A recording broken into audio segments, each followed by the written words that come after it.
Bonjour à tous et bienvenue sur la chaîne des voyageurs et entrepreneurs. Aujourd'hui, on va aborder un sujet très important qui secoue le Québec, l'afflux massif d'immigrants temporaires. Imaginez-vous que notre belle province compte maintenant plus de résidents non permanents que la ville de Québec elle-même.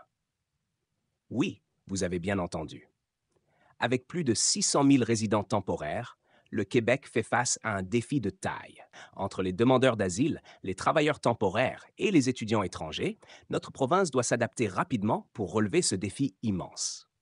Mais comme d'habitude, avant de commencer, voici la question du jour. Quelle province canadienne accueille le plus de demandeurs d'asile? A. Alberta. B. Toronto. C. Québec. Répondez dans les commentaires et découvrez la réponse à la fin de la vidéo. Maintenant, plongeons dans le vif du sujet. L'explosion des chiffres. Commençons par les chiffres impressionnants qui illustrent cette situation.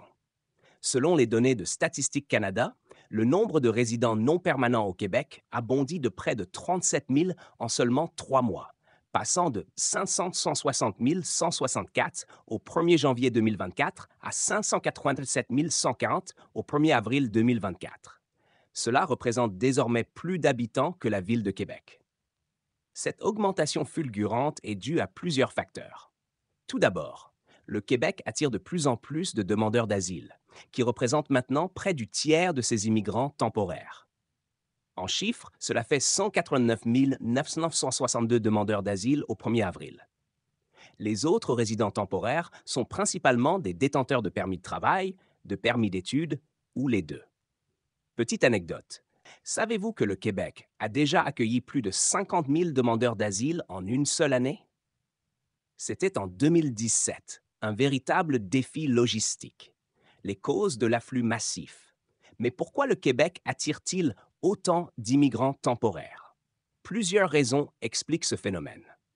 Premièrement, la politique migratoire du gouvernement fédéral a favorisé ces catégories d'immigrants ces dernières années. En particulier, les programmes destinés aux travailleurs temporaires et aux étudiants internationaux ont été grandement encouragés. François Legault, le premier ministre du Québec, estime que cet afflux massif devient ingérable pour la province. Il met en avant plusieurs problèmes, notamment la difficulté à fournir des services adéquats à cette population croissante, l'accentuation de la crise du logement et la menace potentielle pour l'avenir du français au Québec. Les conséquences pour le Québec. Les conséquences de cette immigration temporaire massive sont nombreuses et complexes.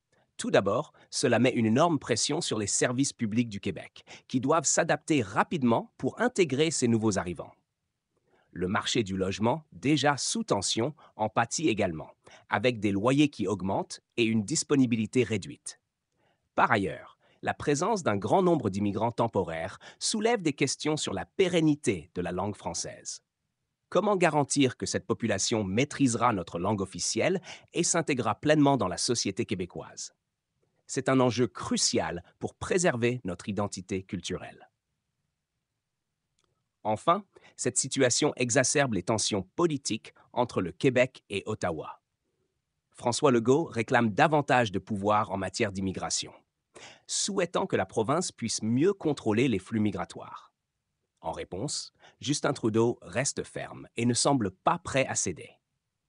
Bon à savoir, le gouvernement fédéral a récemment mis en place un plafond sur le nombre de permis de travail temporaires délivrés, espérant ainsi freiner l'afflux d'immigrants temporaires. Mais l'impact de cette mesure reste à évaluer. Les tensions politiques, les débats politiques autour de cette question sont intenses. François Legault a vivement critiqué le gouvernement fédéral pour son manque de soutien et sa gestion de l'immigration. De son côté, Mark Miller, le ministre fédéral de l'Immigration, a accusé M. Legault d'exagérer et de propager des idées fausses sur les nouveaux arrivants. Malgré ces tensions, Justin Trudeau a fait quelques concessions. Notamment, le gouvernement fédéral a débloqué 750 millions de dollars pour rembourser le Québec des coûts liés à l'accueil des demandeurs d'asile. Cependant, cette somme reste inférieure aux 1 milliard de dollars réclamés par la province. Les solutions envisagées.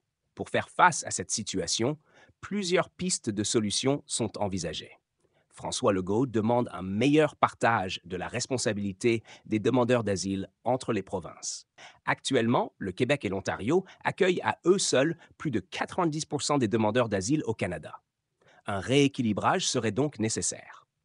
L'afflux massif d'immigrants temporaires au Québec représente un défi majeur pour la province. Entre les demandeurs d'asile, les travailleurs temporaires et les étudiants internationaux. Voilà, chers amis voyageurs, les dessous de l'immigration temporaire au Québec. Mais des solutions existent et leur mise en œuvre nécessite une réelle volonté politique des deux paliers de gouvernement. L'immigration est essentielle pour la prospérité du Québec, mais elle doit être maîtrisée et adaptée à nos réalités. Et pour répondre à la question du jour, la province canadienne qui accueille le plus de demandeurs d'asile est le Québec. Bravo à tous ceux qui ont trouvé la bonne réponse. Merci d'avoir suivi cette vidéo. N'oubliez pas de liker, de vous abonner et de partager cette vidéo avec vos amis. Retrouvez tous les liens et ressources utiles dans la description ci-dessous. À très vite pour de nouvelles aventures sur Entreprendre et Voyager.